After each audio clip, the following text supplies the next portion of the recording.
आज प्रधानमंत्री जी ने जो फरवरी के महीने में कोविड को टैकल करने के लिए विचार विमर्श के लिए निर्णय लेने के लिए जो ग्रुप ऑफ मिनिस्टर्स बनाया था, उसकी 19वीं बैठक संपन्न हुई। आप जानते हैं कि भारत में पहला केस 30 जनवरी को आया था और कल इस कोविड के खिलाफ जंग की 6 महीने की यात्रा पूरी हुई है। आज की बैठक में सभी मंत्रियों ने भाग लिया, सभी अधिकारियों ने भाग लिया। एनसीडीसी के चीफ डॉक्टर सुजीत सिंह ने सारे देश की कोविड की स्थिति के बारे में विस्तार से सारे जीओएम को बताया। हमें इस बात की खुशी है कि कल भारत ने 1 मिलियन केसेस की संख्या को पार किया, जो कोविड से बीमार होकर अस्पताल में गए और अस्पताल से ठीक ठाक होकर वापस लौट आए। और अभी देश में केवल 1/3 केसेस एक्टिव बचे हैं और इनमें से भी ज़्यादातर आने वाले समय में ठीक होकर घर लौटने वाले हैं। एक लेबॉर्ट्री से जो यात्रा शुरू हुई वो आज 1331 लेबॉर्ट्रीज तक पहुंच गई है।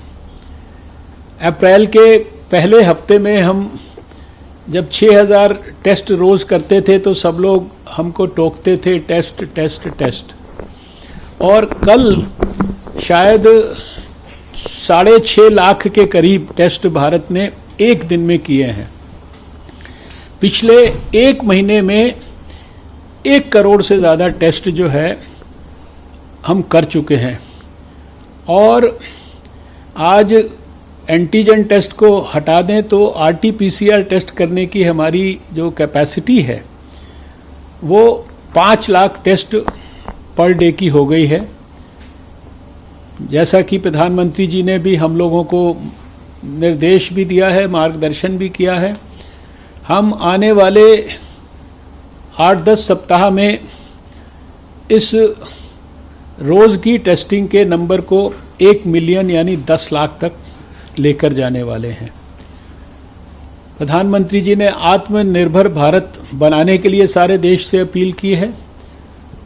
कोविड से जंग लड़ते हुए जिन बातों पर शुरुआत में हर समय इस बात की चर्चा होती थी कि इस चीज़ की कमी है, देश में लोगों को इस चीज़ के कारण तकलीफ़ है, वो चाहे N95 मास्क हो, चाहे वो PPE किट हो, चाहे वो वेंटिलेटर्स हो, ये सभी चीज़ें और दवाइयों समेत इनमें आज हमने ये स्थिति का निर्माण किया है कि हम दुनिया को अब एक्सपोर्ट करने की स्थिति के बारे में अपने ग्रुप ऑफ मिनिस्टर्स में डिस्कशन कर रहे हैं। और आज जो डीजी हैं फॉरेन ट्रेड के अमित यादव जी, उन्होंने डिटेल्ड प्रेजेंटेशन किया पीपीई किट्स के बारे में, गॉगल्स के बारे में, कवरऑल्स के बारे में, N95 मास्क के बारे में, सभी जो संबंधित दवाइयां हैं उनके बारे में, और दूसरे जो डायग्नोस्टिक किट्स इत्यादि हैं इन सब के बारे में। और सबके अंदर यही बात उभर कर आ रही है कि जिन चीज़ों की इतनी ज़्यादा किल्लत थी उनमें हमने अपनी इतनी ज़्यादा कैपेसिटी विकसित कर दी है कि हम अब उनको एक्सपोर्ट करने के मामले में भी लिबरलाइज्ड फैसले ले सकते हैं। भारत के लिए ये सौभाग्य की बात है कि हमें प्रधानमंत्री नरेंद्र मोदी जी का नेतृत्व मिला है। आज ग्रुप ऑफ मिनिस्टर्स में बहुत विस्तार से एक्सपोर्ट्स को लिबरलाइज करने के बारे में चर्चा हुई है।